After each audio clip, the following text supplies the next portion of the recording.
All right, welcome back to another episode of Out of the Rut. I'm Xavier. I'm Ron.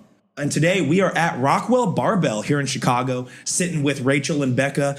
Super excited to chat with you guys and just talk about Chicago Pulse for Hope, talk about your guys' experience in the fitness space and in the mental health space. Obviously, Out of the Rut being what we are, is mental health is kind of a big part of what we talk about and about what we believe in and what we do. So very excited to chat with you guys today. First off, how are you guys feeling today? Feeling good. I mean, so good. yeah, not loving the snow we woke up to, but aside from that, Yeah, I'm not really in love with snow like 2.0 or winter 2.0. absolutely not. I know for as long as I've lived in Chicago, I've always told I've grown to understand that there's two winters. Yes. And no matter how many times I've experienced both winters, I will never be not pissed that when it comes around again. Yeah. So here we are. 100%. But like a true Midwesterner, I retired my coat when we hit 60 degrees the other day, and it's done. Period. Oh, We're yeah. out. It could be 20 degrees when you wake up and you still refuse to put that back Refuse on that coat. because you do not accept that the winter is still Yeah. here. I'm a big mind over matter person. So Yeah. as long as I believe it's nice out, my body is I can tell my body you know what, wear shorts, wear a tank top, fuck it, we're good. We're warm. Also, you can 100%. cuss on this podcast. Oh, too, thank by the God. way. Wasn't sure if I said that definitively, but go ahead. I do all the time. Xavier, it was going to happen anyway. Yeah. Oh God. But super excited to chat with you. First, I want to chat with you a little bit, Becca. Can you tell us a little bit about a time where you've been in a rut and essentially the steps you've taken to get out of that rut? Absolutely. I would say the biggest defining rut that has gotten me to where I am today. So incredibly hard, but necessary, was honestly just the period graduating from physical therapy school. There is just in the field of physical therapy, if you guys think about it, I don't know how much experience you guys have getting physical therapy yourself. You'll go to a lot of these kind of traditional mills is what we call them. You don't see many old physical therapists. And a lot of that is coming down to just the degree of burnout that's in the field. And I don't know from your perspective how it is for you guys. But unfortunately, just with the healthcare system, how it is, we're forced to see a ton of people. You might even walk into a clinic and be seeing 3 or 4 people at a time with one physical therapist, where you've got somebody that's got incredibly complex medical history who has no business not being one-on-one with a physical therapist, and they're paired at the same time with an athlete who has no business being forced to do all these basic low-level table exercises to rehab when it's just because the PT's too busy and they can't do due diligence. Spread too thin. Yes, 100%. And so when I graduated, I knew that was kind of the climate of just the profession, and I had already been taking steps to kind of remedy that, because I knew if I just kind of accepted it and let it happen, I would not stay in the field very long. And so I started seeking out mentors and everything during that time. But, you can do everything you want to try and prepare yourself, but you still just can't control the world. And unfortunately, I graduated in May of 2020, right when the world was shutting down. Yeah. So, Trust me, we talk about the Pandemic Lovato quite a bit on this podcast. my It God. seems to be, Yes. shout out to Travis for the Yes. Pandemic Lovato. One. We talk about that a lot. It seems to be the moment where a lot of people either course corrected or made Yes. changes in their lives or hit milestones like you did. 100%. And so I graduated in May of 2020. My last clinical rotation of school was at what was then a NovaCare Physical Therapy, now Rush Physical Therapy in Chicago. And I remember I was talking to the regional director, and he's like, yeah, we want to hire you on right away. That'd be cool. But we don't really know what this COVID thing's going to be and where this is going to go. So the last week of my rotation, I clearly remember it was when I knew it was serious when they were yeah, March Madness is canceled. And I'm like, oh, so yeah, don't know what I'm going to be doing this summer. So Yeah. anyways, I was just kind of left there. We graduated. None of us could get jobs for 6 months. So you already graduate with a really high degree of imposter syndrome and feeling you're not fit to go out in the field. And then on top of that, it's nobody wants you, and you take that personally. And obviously it's just the climate of the world. They can't hire right now. But anyway, so eventually got a job, but I just kind of had to take what I could get. And unfortunately, it was one of those things, again, I tried to prepare myself to not kind of get down the rabbit hole of the traditional mill, but you just kind of have to take what you can get. And so I had to use those 2 years where I was like, you know what, this is just reps. It's just getting reps for, how I want to treat as a clinician arguably in that setting, more so how I did not want to treat as a clinician and where my values did not align with a lot of these different companies. So worked for them for 2 years, ended up getting another job that was a lot closer and more aligned with my values and everything, but still just not quite right. And it was one of those things where I'm like, I've spent too much money on getting this degree and spent too much time on this to just accept and just accept that that's where it was going to go. And so got to a point eventually where I was like, you know what? I am just going to quit working for somebody else. I'm done working for other people. I just, if I want to do this, I want to do it my way and do it the way that I know I can actually help people the most. And so that's where Iron Mind Rehab and Performance was created. Oh, that's freaking cool. Hey, honestly, like, shout out to something we talk about a lot on this podcast is like, it seems like the pandemic is a lot of people's like moment of like, hey, you know what? If I'm going to work for myself and I'm going to figure out how to like pave my own path in this planet, in this world, it seems like that almost seems to be a lot of people's moments for that. And I mean, I know that was that way for us. And it just seems to be, it's such an interesting thing that correlates between a lot of people we interview on this podcast. Yes. But Becca, or sorry, not Becca, Rachel, same question. Ruts, what's your experience with Ruts?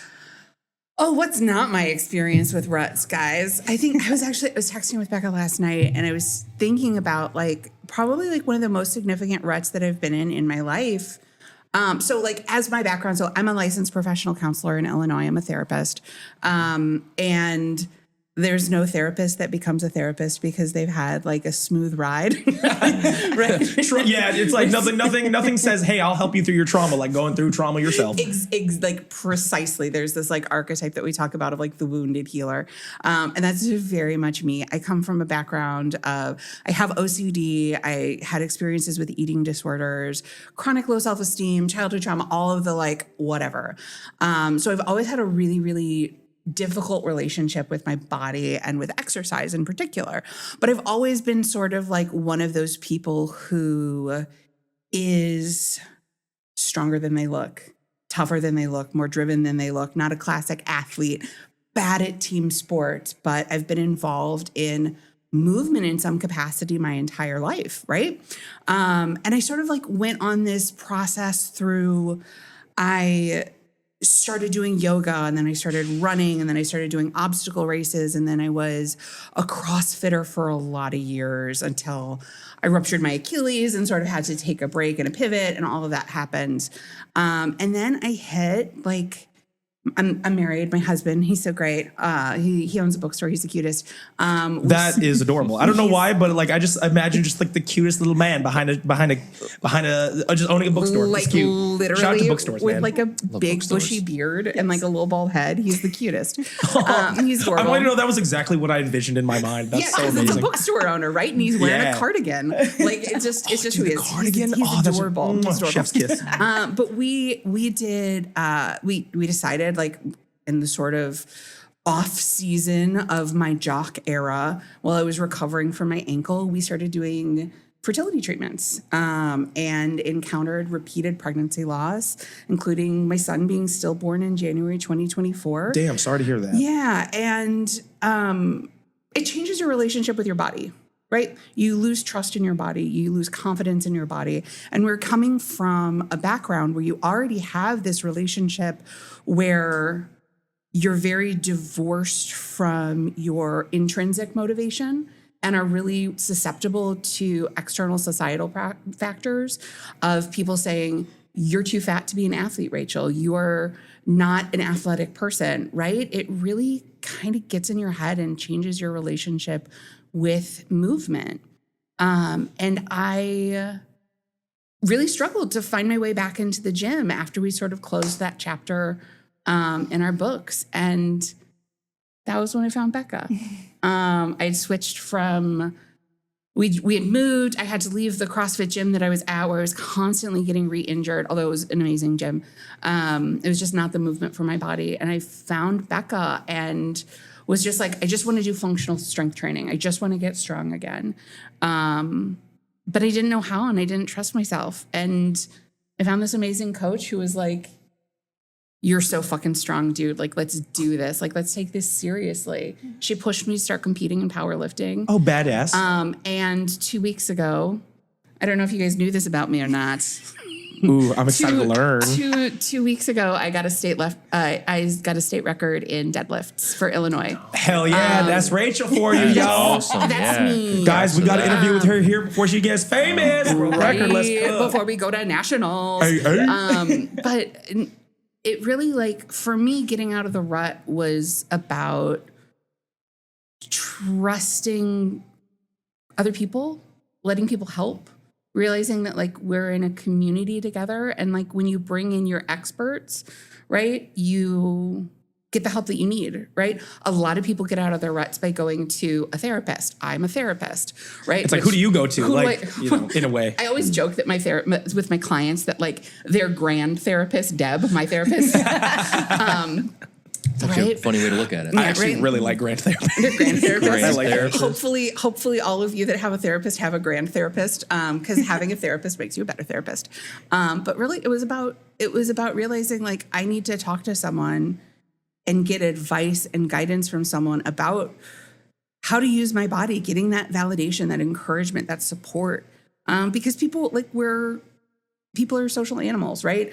One of the things that I love psychoeducation. I talk about, like, the neurobiological aspects of mental health a lot. And one thing that I love talking about is 1/3 of the cells in our brain, by count, not volume, are dedicated to connection with other people. They're called mirror neurons. Oh, damn. Right? We are designed to regulate our bodies together. We are designed to connect together.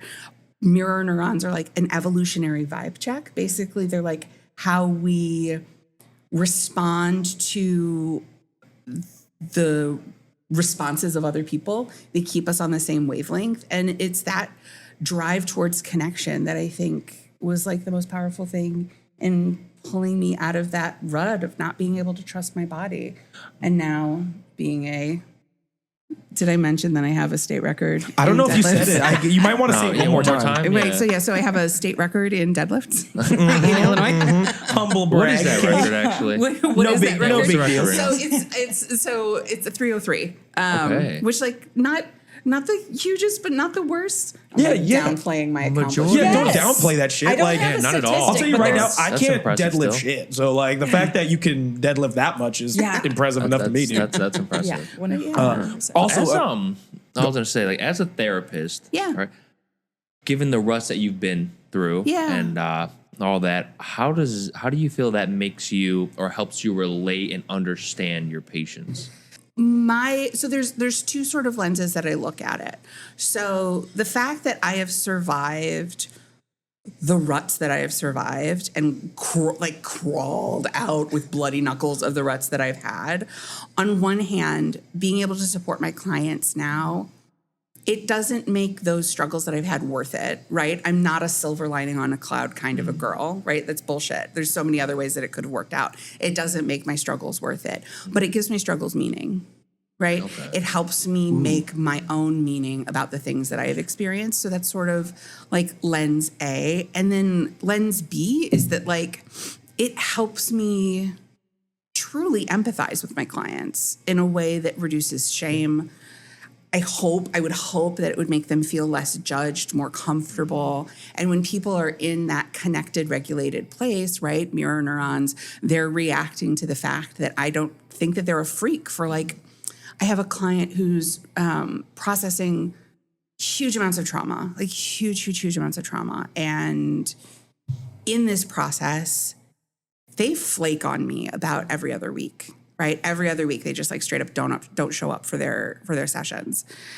If I hadn't had the experience on my own of, like, not wanting to go to therapy because, like, let's be real, it sucks to talk about your dead son every week, right? If I didn't have the experience of, I know exactly what it's like to have therapy feel like, you know, it's going to make you better, but it feels like putting your hand on a hot stove because you're going to be in pain in that time. Like, I don't think I would have been as competent as working with this client. And I don't think that I would have been in a place to make them feel as comfortable and accepted as they hopefully do. And I think that they do because they're coming back, right? Like, we're working through this slowly together. But I think it gives me the ability to be a more competent and compassionate clinician. No, that's really cool. And like, first off, thank you for being so vulnerable with that story. That was an incredible story. And I think you touched on something that I don't think is often, you put it in a way that I don't think is often like displayed. And it's like the idea of like your self-trust, right? Yeah. Often I think people have this concept of like, oh, there's no one I trust more than myself because it's me. Like I know what I'm capable of. But No, like, dog, I know what I'm capable of. But like what happens, happens when your body isn't capable of doing what you had believed that it was capable of doing. You know what I mean? And like that the emotional journey that you go on, accepting that fact of like, hey, this was something that I believed that my body was capable of doing always, but then it couldn't do it and didn't do it. And in fact, you know, did kind of the opposite. And I think we see that most common, like as people transition older, it's like they get older and like their body isn't capable of doing as many things as it used to. But I think, you know, we've been taught as a little bit of a society that like to suppress the emotional toil that takes on your body. Like I could tell you, like Ron and I, we work in fitness, or I used to work in fitness.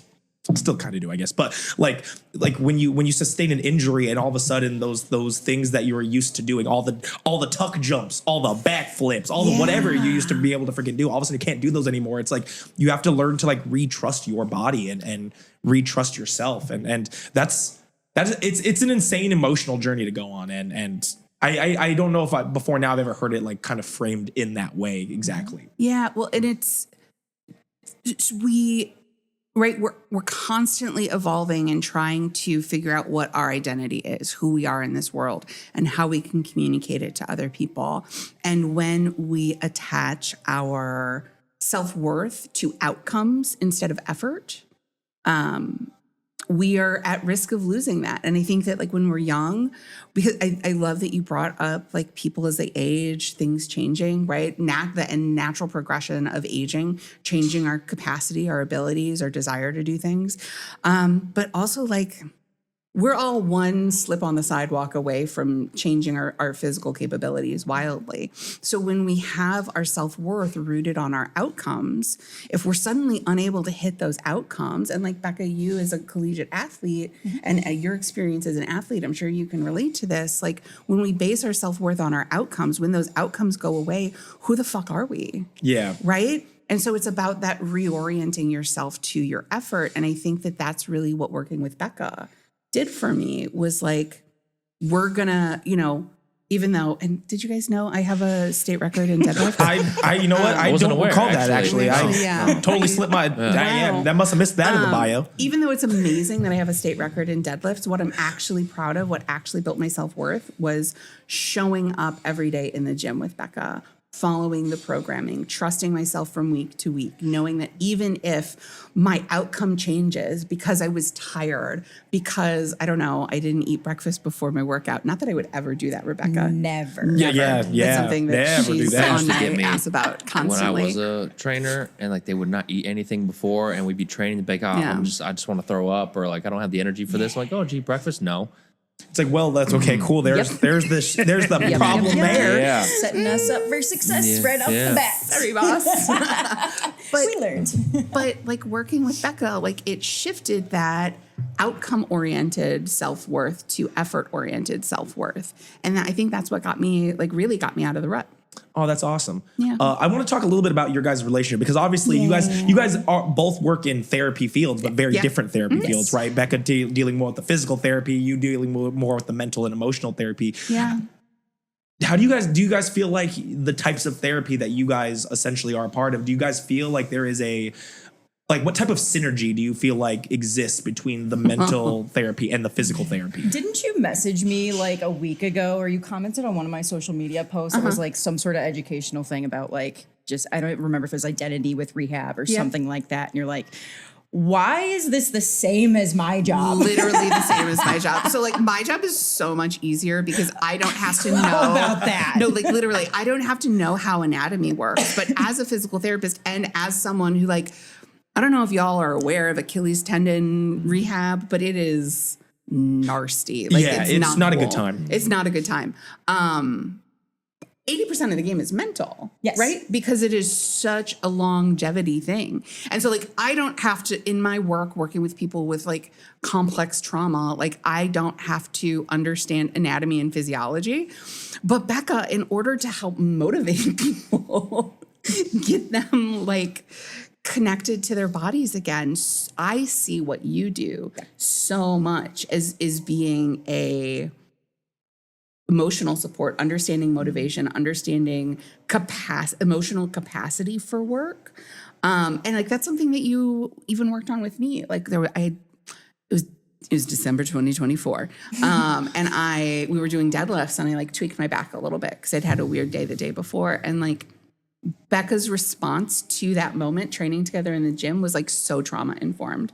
She was like co-regulating emotionally, coming down, not reacting big to me, like having this big injury, like not this, it wasn't a big injury, but like this big, like moment of like, oh shit, what happened? Something's wrong.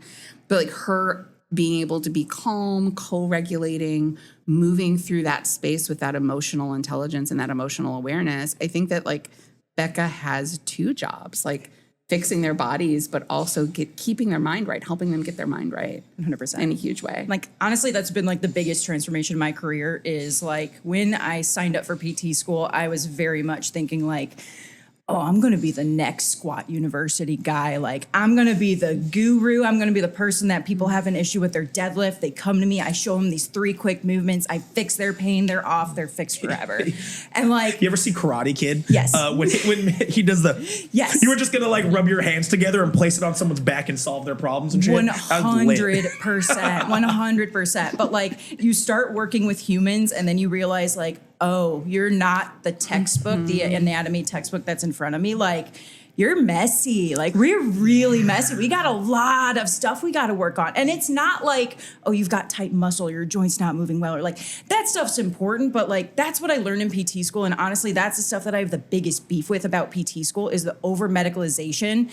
And like, it trained us as physical therapists to honestly become cogs in the wheel that is the U.S. healthcare system because we see a patient in front of us. We want to help them make sense of their pain. We learned all these cool special tests and stuff to figure out what exact tissue's wrong with them, what we need to do. But at the end of the day, we just completely ignored their story. And maybe they had like the aunt that was closest to them died the week before. And they decided to go ham in the gym because they wanted to take it out on the weights. And inevitably they ended up pulling something that they had no business pulling and on and on and on. And it's like, sure, we can work on the tissue. We can get the tissue feeling better. But like, if you don't figure out the root of what got you there in the first place, you're going to be stuck in rehab purgatory because you're going to keep doing it again and again and again and cause all these other issues down the line. And so it's been one of those things where it's like, that's why I called my company Iron Mind Rehab and Performance. It's like you cannot treat the person in front of you without acknowledging where they've been, their beliefs, their goals, just everything like that. And so, yeah, it's one of those things like that moment. Like there's always moments like that, whether it's somebody in front of me who's expecting like a very clear, I just did their evaluation. I want a diagnosis, a prognosis. Like, is this going to be fixable? Am I gonna be like out of pain? And then just navigating these conversations about, somebody injures themselves while doing something, like, what could it be? And what could be the structure? And it's like, let's take a step back and just realize, like, I never want to seem dismissive, which is my biggest fear when I talk to people about this stuff, that, like, I never want to make it seem like their injury is not a big deal or something like that. But, like, when we feed into that, we just cause people to go down this really, really bad brainworm path, as you like to call it, right? Well, it's the cognitive behavioral triangle in therapy, right? It's CBT's skills. I love that you have names for all of this stuff. I'm just kidding. I know. I feel like I'm learning so much. So our thoughts impact our behaviors, and our behaviors impact our emotions, and our emotions impact our thoughts, which impact our behaviors, right? So if behaviors are driving a physical limiter in someone's recovery, right? You can like beat on those muscles all you want, but unless you're changing the cognitive pattern behind it by addressing the emotions, by addressing the thoughts that are happening when those injuries arise, you're just going to be stuck in that loop forever. And yeah, maybe you'll like, strengthen their glutes so they're less likely to like strain something or whatever, like correct a muscle imbalance if that's a thing. But if they're always going to go to the gym and work past their capacity when something bad happens, they're always going to put themselves at a risk of re-injury because you're not addressing the thought and emotion part 100%. Of the behavioral triangle. So it's all connected. Yes, it's all connected. So I have a little bit of a weird question, like, and mostly for Becca, but Rachel, I want your input too. So like therapy, as Rachel does it, is something that I feel like is often being perceived as something that needs to be continuously done. And I believe that you don't stop, therapy. Even when you think you're fine, you're probably not. Whereas like physical therapy is a little bit more of like you come in for a problem, it's solved, you leave. Is that something that you feel like is a detriment to the industry? Do you feel like that, just because of the difference in nature of the therapy that works out just fine? Like, what are your thoughts on that? Oh, I have a lot of thoughts about that. So the types of therapies, and this goes for physical therapists, chiropractors, you name it.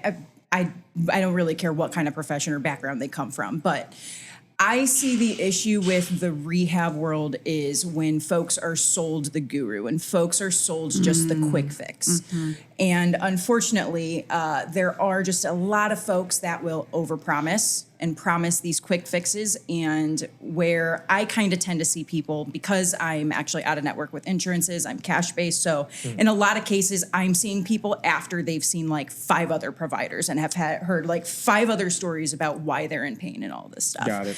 And in a lot of cases, when they're sold this, like, here's these 3 things that are going to bulletproof you and are going to fix your issues, and then they do those things and they don't work for them, then they come to me feeling extra broken because they're like, well, these things that they promised fixed everybody else didn't work for me, so my case must be really bad and I must need this really special attention. And then they go down all of these other rabbit holes, and it's like, at the end of the day, like, when my methodology with treatment is just like, again, helping people to, first of all, make sense of the pain. Why did they get to where they are? What were the triggers leading up to it? Help them to identify that so they can take that when they're done working with me and can learn that and use that for the rest of their life. Because at the end of the day, if we're working with athletes and lifters and people like that, like, if we're trying to ask our body to do really cool shit's going to happen. It's not going to feel good all the time, and that's just part of the game. Yeah. And I think when we're trying to sell this, like, you must be pain-free, you must fix this, you must fix that,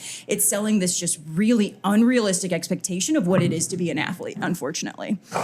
I feel that. And like, what's super funny is I used to work in the circus, and we used to have a saying in the circus, safety third. Yeah. Because anything, because like if you wanted to do anything cool, like in the circus space, it probably wasn't comfortable and it probably wasn't safe. But like, if it was safe, it probably wouldn't be badass enough to put in a circus act. Yeah. And like, it's that with everyday life to a degree also. Yeah. Like, yes. If you're going to live in a box, in a bubble where you're not going to expose yourself to exterior or external, complications, things like that, it's like, you're probably not really living life, really. 100%. And so, like, the way I treat a lot of it is like, sure, we're going to look at the patterns that they're having issues with. If there's any quick fixes we can do, like some quick little cues, in a lot of cases, I'll see people that just have never worked with a trainer before, and we just like get them to feel like what actually bearing weight through their midfoot feels like, and getting good quad drive off the floor, or just different stuff like that, like, sure, maybe we can get some quick fixes that way. But like, at the end of the day, like, I typically see people, like, not super frequently, and it's never with the premise of like, you're guaranteed to walk out here feeling like you're good to go and 100% better. It's more of a like, okay, what are we doing wrong that's irritating things? What can we do that's going to be the lowest hanging fruit to get you feeling better right now? And sometimes that's pulling back a little bit on the movement they're doing. Sometimes it's justified to take it out entirely. But in the meantime, if I'm ever taking something away, I'm always adding more, because my goal when I'm kind of helping people work through injuries is to help them to get away from this mindset of hyper focusing on what they can't do right now, because again, that just sets us down a really bad rabbit hole. Instead, helping them to identify like, okay, if we can't do that right now, here's all this other stuff that we can do. And a lot of it is probably hitting things that you avoid normally with your training because it's not fun or you don't enjoy it. But it's also the stuff that's going to make you a way better athlete for it. Are you just talking about Bulgarian split squats right now? You're literally just talking about Bulgarians at the moment. 100%. But it's like one of those things where it's like, and I forget who coined the term, but there's something called like the gift of injury, like the idea of the gift of injury, which like sure a lot of people that are injured probably hear that and they want to like punch the person who said that in the face because like it sucks. Injury is never fun. But like when you do it well and when you go into it with the right mindset and the right plan, you're going to end up better off than you were pre-injury just because you actually let yourself focus on the things that you could do in the meantime, and you're going to end up being a better athlete for it. So, Hey, awesome. What's your best advice on preventing injuries? Like so people don't get have to deal with it or after being injured, the recovery phase. Yeah. So, best advice for preventing injuries is to always just be following a plan, specifically from like a training perspective. Injuries happen when you are not prepared enough for the thing you're asking your body to do, or you've just been doing probably way too little for too long, and then you ask yourself to move. It's more of a capacity thing than anything. So being consistent from week to week and keeping track of progressions and stuff lets you kind of pick up on overall trends of what your body can recover from and what it can't recover from. But then also being willing to pull back when life demands to. We all have a hard time with that. Yes, And that's where the trust piece comes in. Yeah. Like you don't trust yourself, so you're like, I can push it, and it's like, no, trust yourself. You need the backup. 100%. And like being someone who's been an athlete my entire life, like I've always used sport and pushing myself as my like, I don't know. It's always been my like therapy / like punishment to myself at the same time. Not healthy, not suggesting it by any means. But it's just one of those things where like I see it all the time with athletes where it's like they might have like just shit's hitting the fan in their life outside of the gym. And the gym is the one place where they can go where they're like, the weight is always the weight. I just show up, I move shit, I feel better. This is where I have things in control, right? And Ron's nodding like, yeah, I know that life. Yes. Dude. Yes. Classic Ron, dude. You go and in there, so like, it's when we go extra ham in the gym, and like that's when we kind of push our body to the limit too much, and we'll blame the movement all day long, but like realistically, it was probably that the world is crumbling around us, and then we asked more out of ourselves than we really had the capability of doing. So biggest thing is like if you are the type to like use the gym to kind of fuel just what's going on in life and kind of help you feel better, like know that and be willing to like pull yourself back appropriately when you know you're on the verge of letting yourself do way too much, if that kind of makes sense. And I think that's like the part of it that nobody really looks at. Yeah. Like, cause I didn't see it that way there. Like when I think of like, how can I prevent injury? Okay, let's just go warm up first. Let's warm up That's here. a good start, Let's make for sure sure. the blood's flowing there. Yeah. So, like, you just went on a whole mental side of it. Yes. We're like, no, these are some very important things to hit. And I'm just like, that is good because I know I go into the gym and I'm like, it's been a day and I don't care if I should have stopped 3 reps ago. I'm going to push it. I did those 3 reps yesterday. I'm going to do them today. Exactly. Yeah. And Or it's like like- maybe I shouldn't move up in weight yet. I'm going to throw up heavier weight that I probably shouldn't be touching yet. Yep. Because I haven't recovered fully. And it's interesting too, because I feel like in the fitness space specifically, we use almost that not feeling in it feeling to almost motivate us to push us further. And like, it almost 100%. contradicts what actually Well, we you're- should be yeah. doing. It's like, yeah, I had a shitty day, so I'm going to throw an extra 3 plates on this because I have internalized rage I'm trying to Yes. deal with. But it makes you And it's feel like, better. Yes. Yeah. Yeah, it makes And you when, feel like you did when it something works, right. it feels great. But when it doesn't, Temporarily, you and then you yourself can't up. move for a week after, and you're like, oh, what did I do to myself? Yeah. And it's like, even when you know, like, I know, like, there are times when I'm like, hey, instead of working out 6 days this week, it should be 5. Or maybe I should take an extra, like, deload day. It's just like, no, I don't want to. Like, I just want to go into it. I want to hit it hard. Yes. And you have the knowledge of knowing you shouldn't do this or what you should be doing. And you're just like, no, I'm just going to go against that. Yeah. Just because of where my mindset is at right now. My favorite is when people are like, yeah, I was drowning at work this week. I haven't gotten any sleep. I haven't been able to get into the gym as much as what I wanted to do. And so from a powerlifting perspective, they're like, so I'm just going to do a squat, bench, and deadlift day, getting all of my primary lifts at the end of the week after I haven't slept all week, and then wondering why they flare up, you know? Yeah. It's like, well, I don't know why this happened. Yes. What are the odds? Yes, exactly. There was a second part to that question, though. Then the recovery side, I Yes. think it was like, yeah, like when they do get injured, Yes. coming back from that, like, what is your best advice on like starting the recovery? Yeah.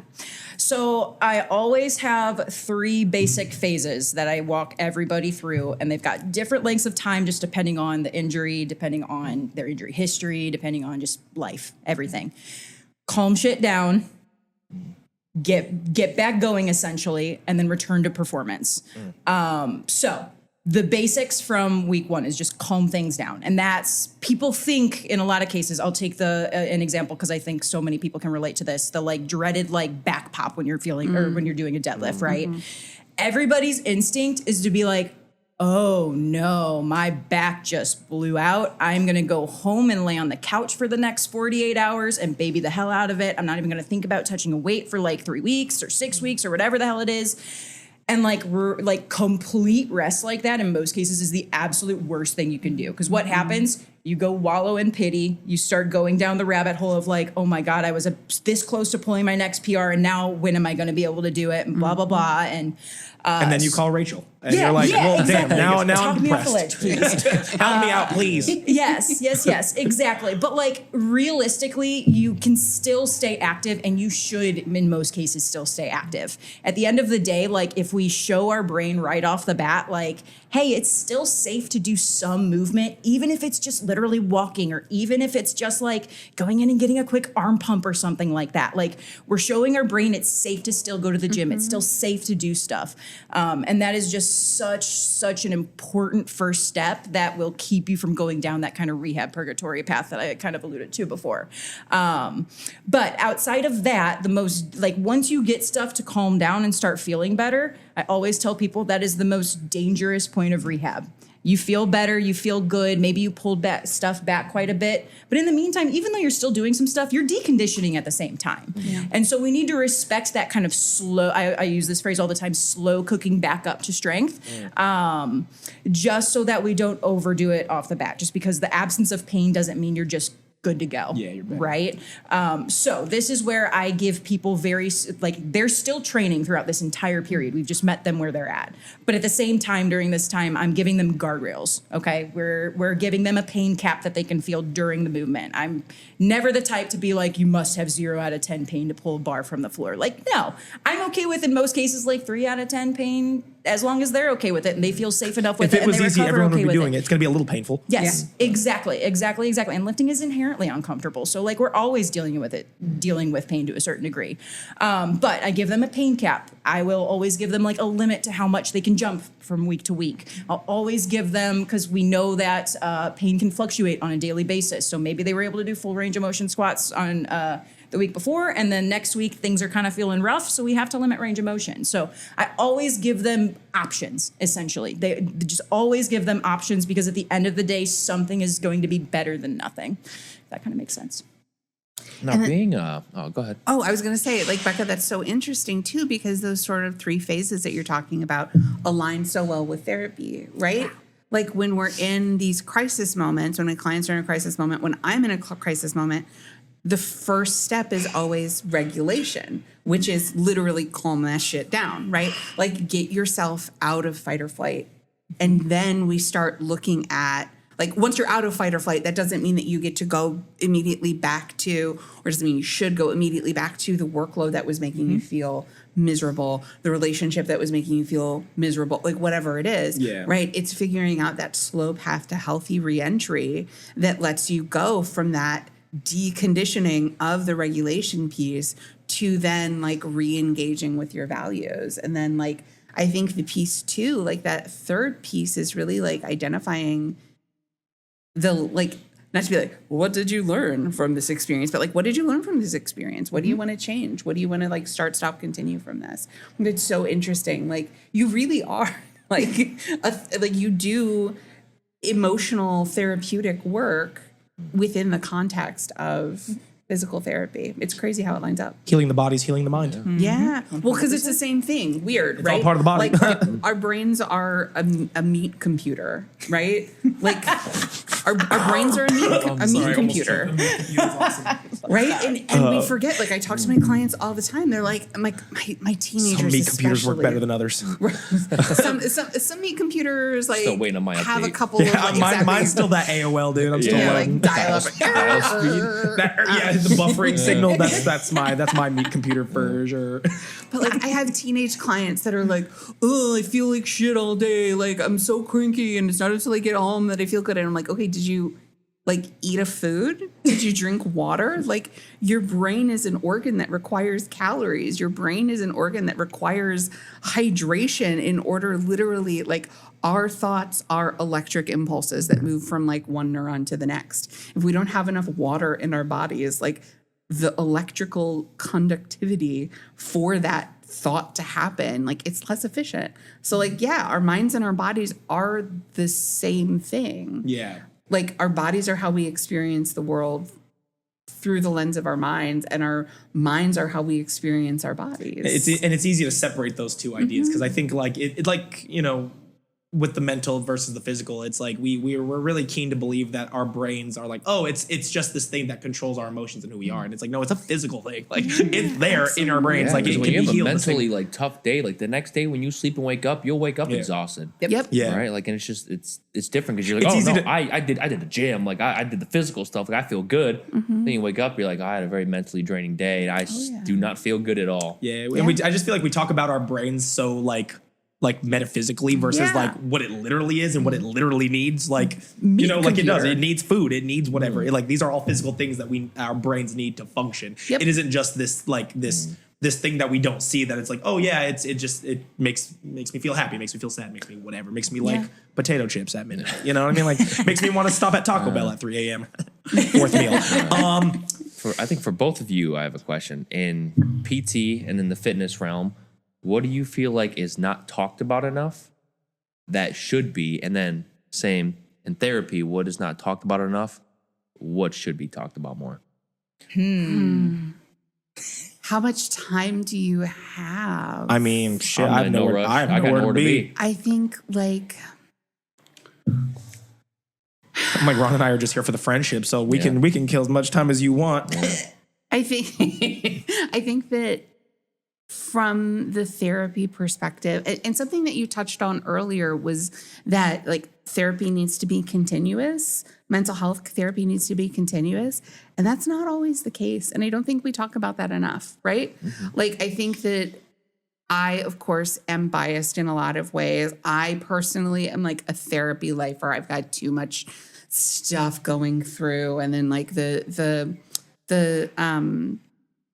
secondary traumatization of like holding my clients' work, their therapy sessions. Like I need support.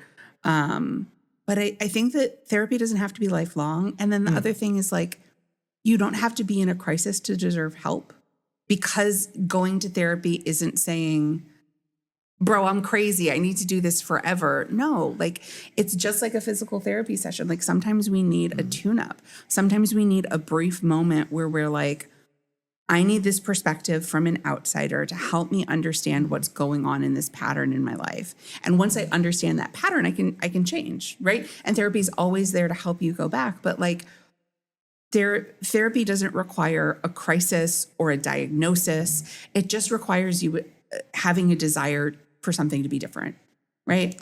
Kind of like preventing, like when you're doing physical therapy, you want to prevent an injury, right? You want to prevent a mental crisis. Build resilience. Yeah. Even right? just better understanding too. It's like it doesn't have to be a bad thing that leads to therapy. It can just be something that's happened that you're just like, I don't understand. Right. This, I think there's something bad with understanding yourself too. Yeah. Like, Exactly. you know, speaking to a therapist can make you understand who you really are, make you see things in a different Even in the happy perspective, and moments. you're like, oh, okay. Exactly. And so I think that's the big thing. Like people think that therapy is for ever and it's for crises, but no, like therapy can be for everything. I have clients that have had like, so there's something called solutions focused brief therapy that is a type of therapy treatment that is very, we want to do no more than like 5 to 8 sessions with that model. We identify what we want to change. We identify the drivers around it. We do really short focused sessions that build strengths, that identify the things that you already do well and put them into experience to help you meet your goals.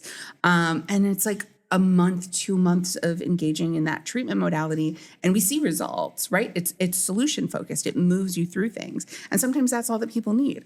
Other times, like, we need to be doing longer, deeper work. But yeah, therapy isn't just for crisis.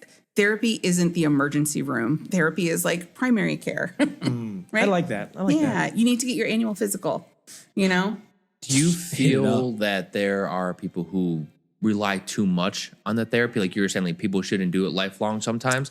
You think there's people, hey, like we've ran its course. Now you have to kind of, find your way. Be free. Yeah, like, fly, little bird, fly. Yeah, I think that also like has a really beautiful parallel with training as well. Is like, if my clients never reach a point where they trust themselves to live in the world, like that's a red flag for me, right? They need to be able to move to this place where they can trust themselves, trust their emotions, trust the skills that we've built together to experience things without like coming back to like mama bird in the nest all the time, which like they're more than welcome to. That's great. It depends for everybody. But I think, yeah, just like anything else, it can be a risk, or it can be an area to look out for, is like if your experience with therapy is leading you to only have being in therapy as an acceptable coping skill, we need to introduce some more flexibility there. We need to be thinking about what this means contextually in the relationship and if we're doing the work that we need to be doing,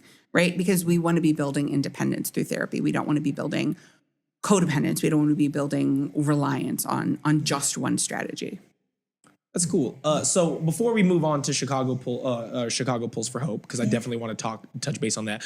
My last question for both of you guys, as it pertains to your guys' individual careers, is like maneuvering clients or something when it's like not working. Like, have you ever had those experiences where it's like, hey, I am not the therapist for you. I'm not the trainer for you, X, Y, or Z. And like, how do you go about having those conversations without necessarily painting this negative image about what you do? Because I think that sometimes is something that happens where it's like where people will go to a therapist or a physical therapist, and it's like, I can't do anything for you. And then they're kind of like, they just throw in the towel and they're just like, okay, cool. So therapy sucks and physical therapy sucks. So I'm not going to see anybody. And it's like, how do you kind of walk that line of like, hey, you should seek this. I'm just not the person for you. Oh, for sure. No, and I run into that all the time, especially in the setting that I'm in now, being a cash-based PT. There are absolutely times where I will tell someone like, dude, you should go to another physical therapist. You should go to another, whether that is somebody that I'm working with barbell lifts and suddenly they're having bracing issues, but they've also have a history of, having kiddos or stuff like that. I'm like, I know a really good pelvic floor PT that knows a lot about pelvic floor mechanics and can get you, and it knows the right questions to ask about your history and stuff like that. That's going to be a better fit for you.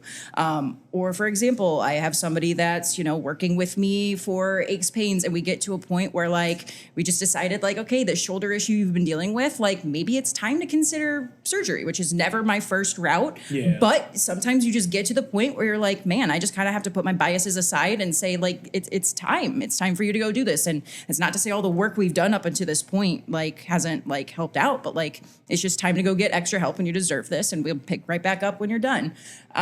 So no, there's absolutely times where like I'm not the right fit for someone. A perfect example that comes to mind is like back when I was at like a mill clinic, the number of people being an insurance-based PT would come to me who had been told, from their surgeon or their doctor, like, oh, your knee is just like bone on bone. You're going to need a knee replacement, especially all of your past family members have also had this. So like, you're going to have to go through this. And so by the time they get to me, they're like, hey, I'm just here to check off the box for my 6 weeks of physical therapy so I can go get that MRI so I can go get surgery eventually. And so luckily in the place I'm at now, again, being cash-based and kind of specializing with athletes and just active adults and stuff like that, if I ever have folks that kind of come to me with something like that, I'll be completely honest with them. I'll say, this is going to waste both of our times. There's absolutely other physical therapists you can go do or go work with that can kind of like check this box for you and can kind of set you up for that. But talk to me when you're ready to like start actually trying to get towards your goals and get back to moving better and get back to kind of functional activities. So yeah, 100%. Yeah, I think the difference in like the clients that I don't work with, it has more to do with me. Like the weird thing about being a therapist is that I am constantly in therapy myself. Like in the day, I'm learning about myself. I'm stretching. Like what we have, there's a concept in counseling that we talk about called countertransference, which is the feelings that come up in us with our personal life, what issues of our own are being triggered by working with a client. And we're constantly working through that. So it's really like, it's less about the limitations of like the client isn't a fit for me. It's like, oh, I am not a fit for that client, right? Or like I am not able to meet them where they're at until I grow and develop. So it's kind of an interesting shift there. Yeah, the limitations that I have with my client base are more about what my current capacity is than what their needs are. If that makes sense. No, that makes perfect sense. Yeah. I like that. Any other questions, Ron, before we transition to Chicago Pulls for Hope? When it comes to being a physical therapist and also a powerlifting coach, as I hear, Did you hear that about the world record or the state record? Yeah. Did you Yeah. hear You about guys that? know that I have a State state record. record in deadlifts. we're gonna make that a staple, like on the name of this, the state record. Please just put that under like a name tag. That's actually going to be the title of this episode. State record, yeah. Did you know? Were you aware? Yeah, so what strengths do you think PT helps you with the powerlifting coaching? And then what parts of it do you feel like maybe make you worry when you're watching people lift? Because like it's a very dangerous sport, obviously. And like when you're a physical therapist, you don't want people to do things that are gonna have them injure themselves. Oh, Further, for sure. yeah. So do you think any part of that kind of hinders your thought process on the That's a great question. So honestly, I feel like it's probably the opposite of what most people would think. I feel like my physical therapy brain holds me back as a coach because it can, in many cases, because of knowing what I know about the human body and the capabilities of it and stuff like that, I do feel like sometimes I hold people back a little bit more for that. Which, again, in the context of somebody who's working with me because they're actively bridging the gap from being down and out with an injury to getting back, like so important, right? But I'm talking about like my performers that like have no aches, pains. They're totally fine. I feel like I sometimes kind of like hold them back a little bit more than what they probably should. But I feel like, honestly, because I was a physical therapist before I ever started doing one-on-one training with folks. Okay. My biggest regret in my career, like early on, was that I was not a trainer leading up to that point. And that's just because like physical therapy school prepares you for treating ill people. And just people that don't necessarily have high performance goals in a lot of cases. If you want to work with athletes, if you want to do sports rehab, you got to do a ton of other steps of more kind of residency stuff or clinical rotation, stuff like that.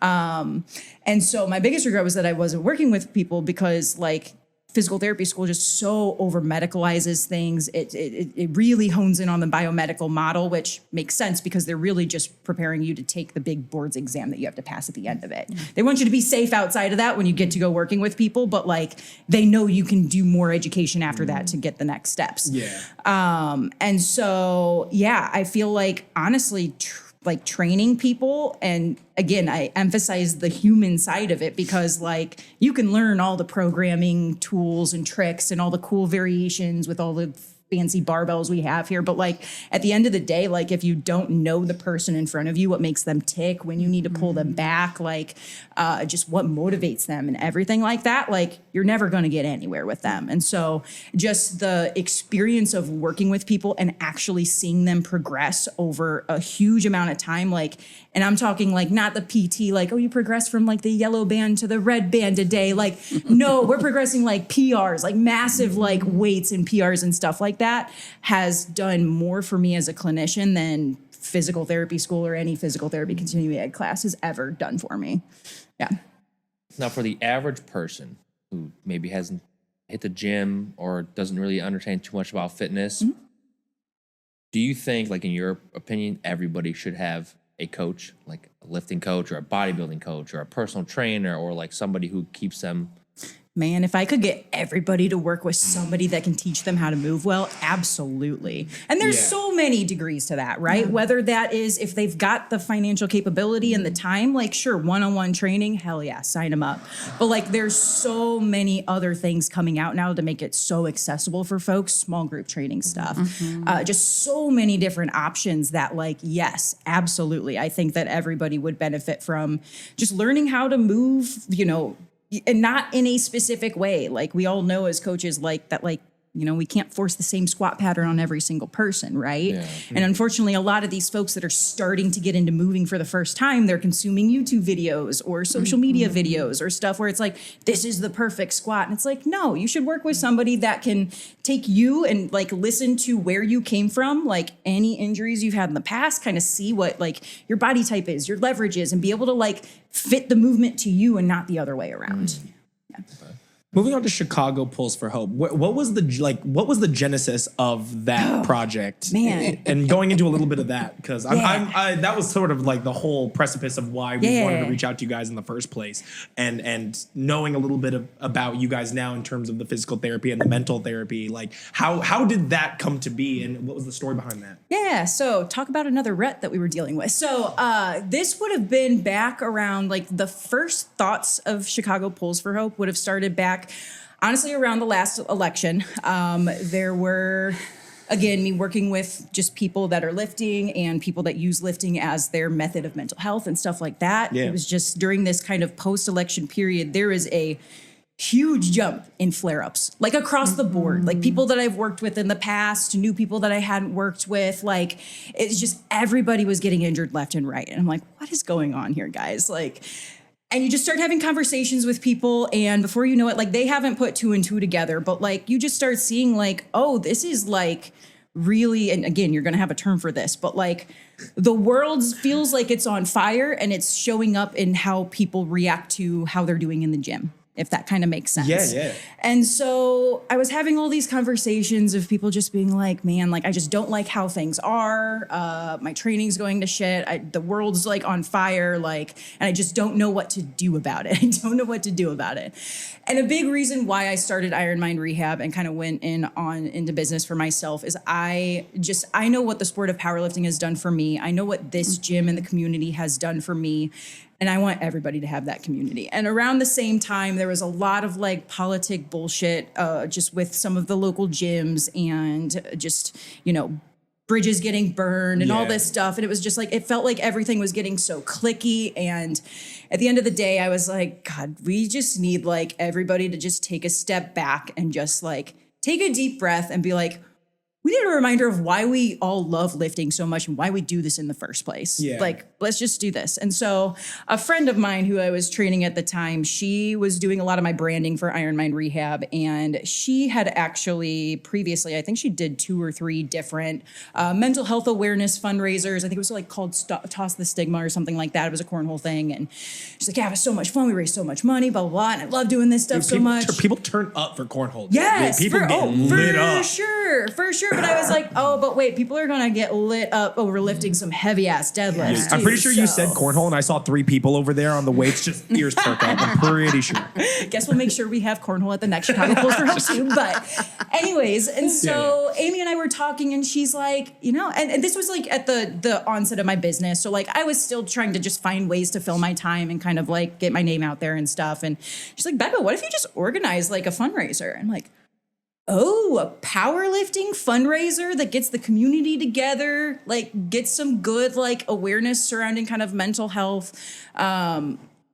So long story short, we ended up coming up with Chicago Pulls for Hope, which is a deadlift only team-based powerlifting competition. So, and the goal of it was like multi kind of faceted. It was obviously to raise awareness for mental health and just different options that folks have available to them. I know me personally, believe it or not, I'm not really a talker. I don't like talking about feelings. I'd rather do literally anything else.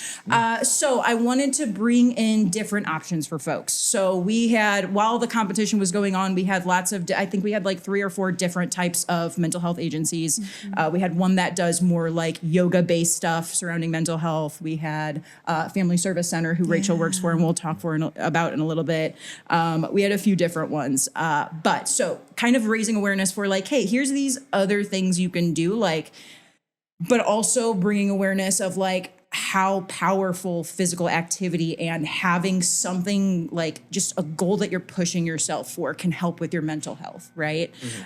So it was a competition, like obviously a powerlifting competition, but it was open to all levels. I think the first lift of the day was just the bar, and I think the last lift of the day was like 711 pounds. Damn. So it was very much promoted as like we want seasoned power lifters, we want CrossFitters, we want people who have Our never first touched the time damn lifters. barbell Yeah, before. yeah. A bar what now?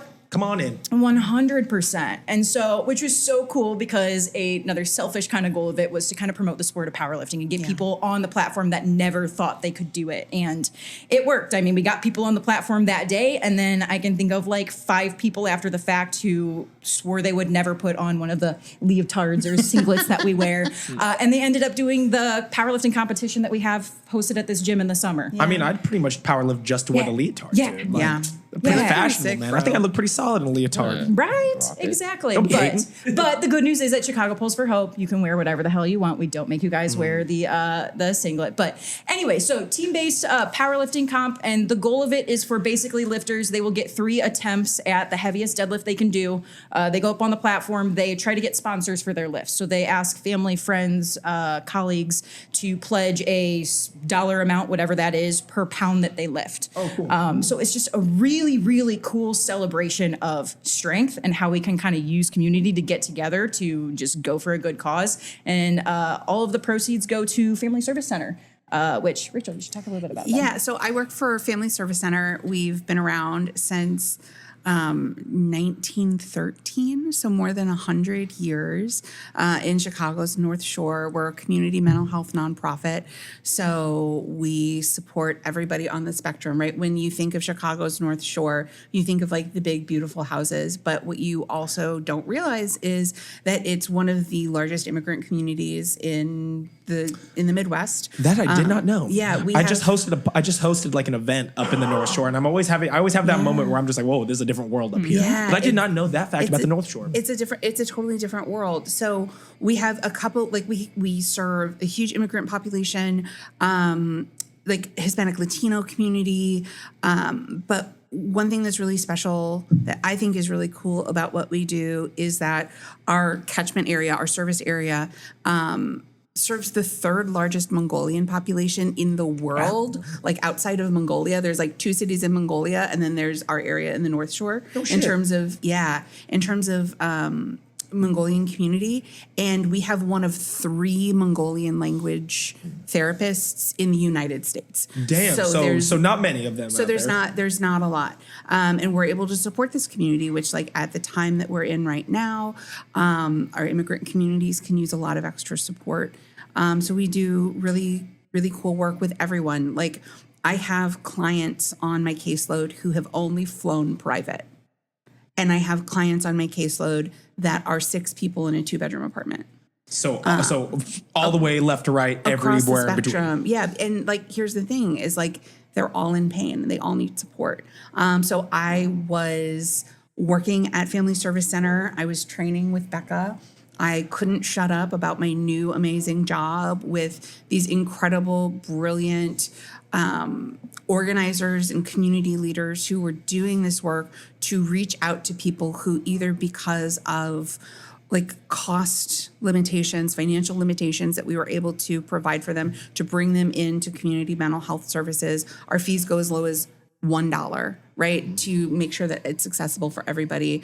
And then the other end of accessibility too, right? Which is the feeling of stigma that therapy is not for me that we often see in affluent, high pressure communities. So bringing all these people in. So I was training with Becca. I couldn't shut up about my amazing job.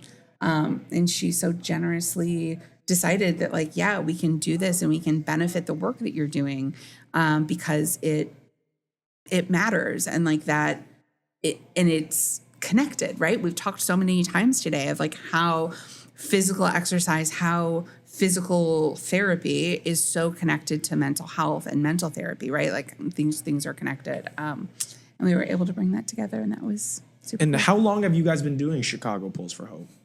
So we've only done it once. Hey, cool. Hey. So actually the first one was last May. Now I did host a second fundraiser. This one was called Chicago Reps for Rights. This one was in November of this year and all funds were, this was an emergency fundraiser. I think we planned it in like literally 3 months, if that. Yeah. This was a bench press fundraiser for max reps at specific weights, but this was to raise funds for ICER, the Illinois Coalition for Immigrant and Refugee Rights. And Chicago Pulls for Hope, we ended up, I think we had 80 lifters. Nice.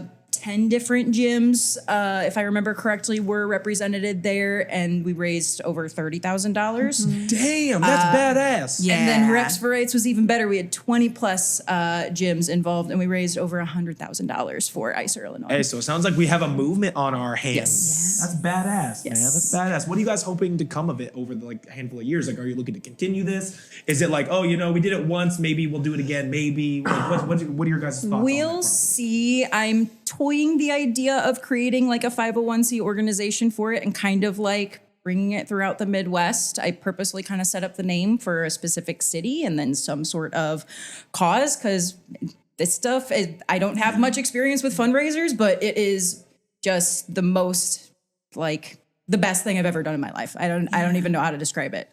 Just such a cool combination of getting community together and sharing my love for lifting and sport that I think, we'll definitely be continuing it. Yeah, and it ties back to the mirror neurons, right? Like humans are people that are meant to be in community. And when we are getting to do something with our bodies that is cool in community and are able to support community, whether it's just by showing up and fundraising, whether it's by giving, however you're showing up, like it impacts ourselves. It impacts our motivation. It makes it got like a bunch of my couch potato friends to start lifting. We've got the group chat PR princesses. Like we're PR going princess. like, right. So it motivates people to move and change.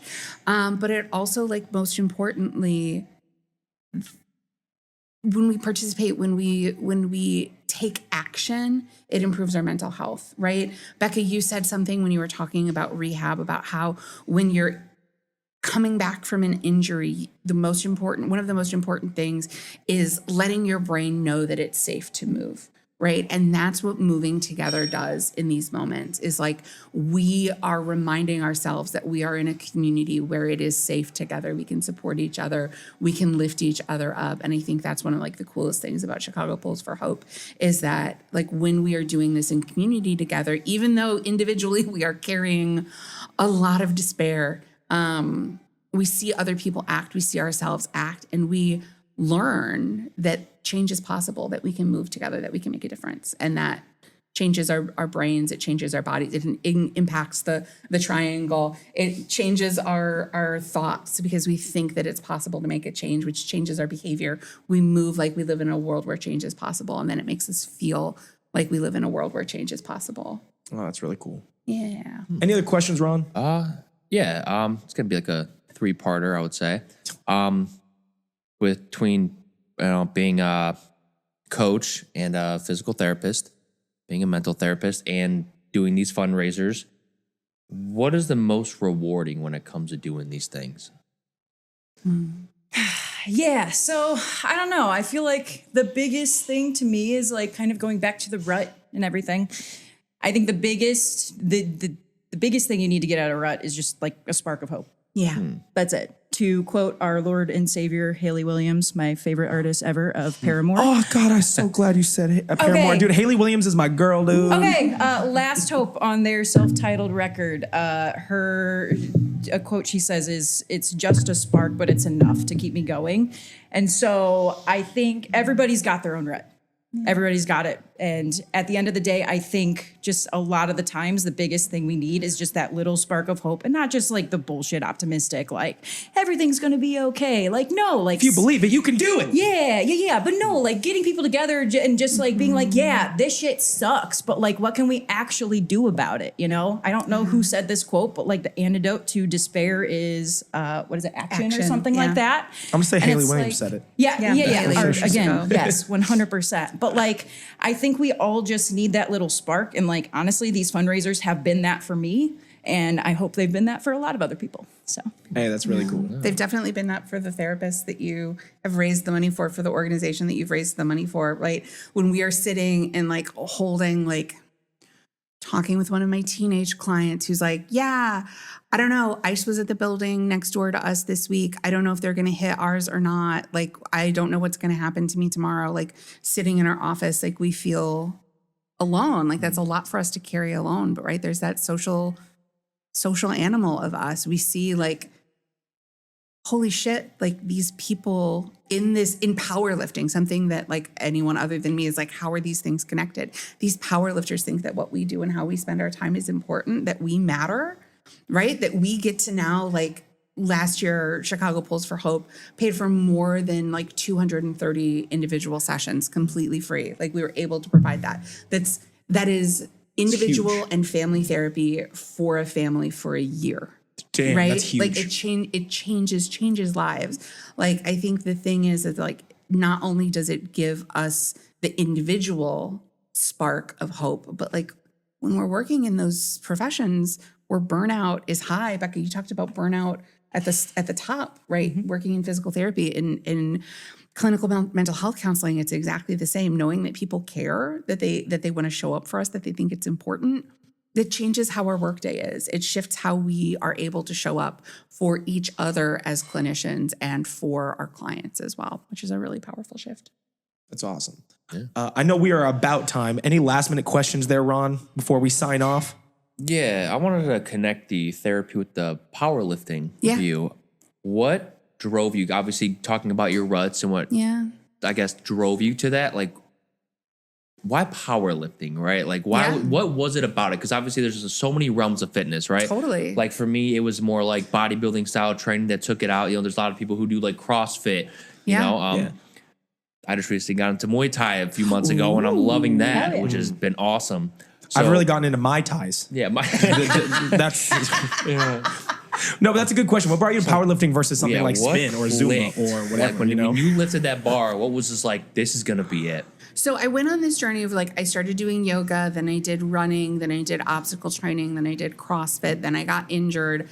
But in sort of my CrossFit era, I was the worst like Metcon athlete at my gym, right? I'm like 5'10" and a half, 275 pounds, have been since I was 14 years old. Like this is just how my body looks. Not a athlete for speed work. But when I touched that barbell, I was like, oh, this is what my body is meant to do. This is why I have all of that ass. It is a counter right? Dead ass dog. Let's do it. Let's live some shit. I'm 30% ass by volume. Like it's like it is that scientifically proven? Like we can figure it out, man. Hey, do it. Honestly, let's lock that in. Let's lock it in. If you want to break state records, do 30%. That's what you 30%. But it was finally, I was like, oh, my body isn't wrong, but I've been trying to like get a fish to live in a tree, right? Like I've found a place where like, this is what my genetics are for. Me and my best friend, Helena, who is 4'9" and a quarter. Like she's a teeny tiny girl and lifts the same as me. We're like, oh, we were peasants. We have peasant DNA, man. I am meant to haul stuff onto a cart. And so that's why powerlifting for me is like, it finally felt like a place where my body was home. And then with working with Becca, learning how to trust my body, optimize things for my body, right? We don't need to talk about my squats when I showed up to you, but Rebecca being like, just put your toes out a little bit, girl. Like being able to work within those movements, it's just like, it made me feel powerful. It made me feel connected. It made me feel like my body wasn't a mistake, but it's built to do a sport that is strong, that is explosive. Okay. That's awesome. And then my final question before we do shameless plug time. In a perfect world, 5 years from now, where would you guys like to see your practice? Where would you like to see Chicago Lifts for Hope if you guys continue doing that? Obviously, there's variables outside of control that you can't account for. But at this point in time, right here, perfect world, where would you like to see it? Gosh, I mean, my practice, I just see it growing, bringing on other like-minded clinicians who are very just, open-minded, willing to unlearn a lot of the bullshit that we learn in school and being open to learning, not just the, all the technique changes we can do or the specific exercises that we can do to make people better and kind of rehab things, but like just really, really learn how to know people and understand people and help meet them where they're at. That's a big part of it. And then as far as like Chicago Pulls for Hope, like, man, in an ideal world, I would love it to see it in every city. I mean, I think it's just, there's obviously a market for it. People are dying to have something to do and to use their love of lifting and sport for good for others. So I think there's a market for it. So, man, I'd love to see it blast all over, Heck yeah. Yeah. Yeah, I want to see more women and non-binary and trans people in this sport feeling like their body has a place where they belong. And I want to see Chicago Pulls for Hope I want Austin Pulls for Hope. I want New York Pulls for Hope. I want this to spread so people know that they can make a difference, that their body has a place wherever they're at, whether it's like at the first Chicago Pulls for Hope that we started with. It was one of my girls. It was one of the PR princesses themselves, Rosamond, just lifting the bar. Or if they're lifting 700 pounds, I want people to know that like this is a sport where you can fit, and that you can make a difference doing what you love. By being more yourself, you can make a change. I love that. And you know, at the end of the day, I'm a firm believer that no matter what background you have, we're all looking for the same thing. We're all just looking for the hope that life isn't as shitty as it is on any given day. 100%. And that is something that I feel like should be more uniting than it is dividing. And Yes. it seems like right now we live in a world where it's a little bit more dividing than not. But it seems like through means like this, through Chicago Pulls for Hope and things like that, it seems like we're sort of shifting the gear of like, hey, you know what? We're not that different at the end of the day, guys. We all just want to feel cathartic and happy in our everyday lives, and through lifting we can achieve that. Yeah, absolutely. 100%. Hey, but shameless plug time. If anybody had questions or if they wanted to reach out to you guys about either your practices or Chicago Pulls for Hope, anything like that, how would they reach out to you guys? Easiest way to get a hold of me is probably Instagram. I'm very active on there. We've got at Iron Mind Rehab is just my business. But then if you want to specifically follow along for more information on Chicago Pulls for Hope, whether that's to kind of get involved as an athlete yourself, or if you're interested in kind of sponsoring the event, if you're a local business this just really vibes with your business as well. You can find us on Instagram also at Chicago Pulls for the number 4 Hope. Yeah, and I'm on Instagram at Emotional Support Barbell, mental health for strength athletes. And, you know, I am here today just as myself, just as Rachel. But if you have any need in the Chicagoland area for mental health support, there's so many great resources. Family Service Center is one of them. FamilyServiceCenter.org is where you can get connected with us. And if we aren't right for you, we can help you find other places where you can get support. Hey, thank you guys so much for your time. And as always, listeners, if you're listening and you yourself are in a rut, you can always contact us at outoftherut@yahoo.com. Follow us on Instagram at outoftherut, outoftherutpodcast on Facebook. We also have our subreddit. If you ever want to submit an anonymous story for us to talk about on air, please, subreddit outoftherutpodcast. Reach out to us. Y'all stay lit, never quit, and have a fantastic day. And yo, did you hear that Rachel broke a state record? I got a state record in deadlifts, guys.